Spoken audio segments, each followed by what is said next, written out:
Good evening. Nathan Phillips Square was the scene of a sometimes tense standoff just a few hours ago. There was a big police presence here as protesters opposed to Motion 103, which condemns Islamophobia, racism, and religious discrimination, came face to face with counter-protesters.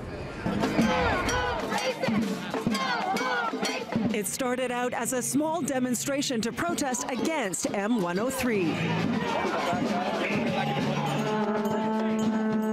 But not expectedly, it was overrun by a counter-demonstration by a group that calls the protesters racist and anti-immigration. When these groups come out to City Hall and spread their message of hate, we want to make sure people are there to show them that that's not acceptable.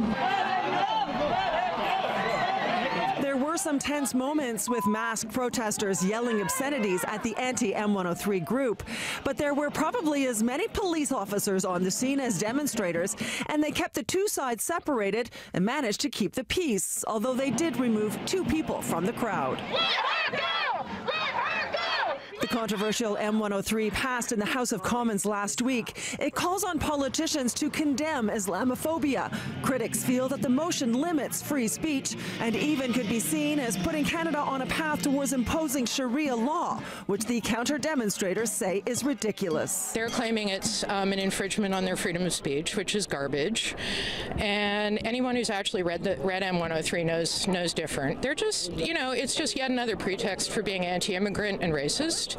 And, we'll send them packing.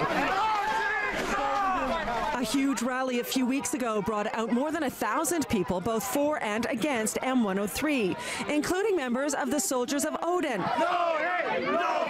A group considered by some to be extremist, right-wing, and anti-immigrant. Some Soldiers of Odin also showed up today.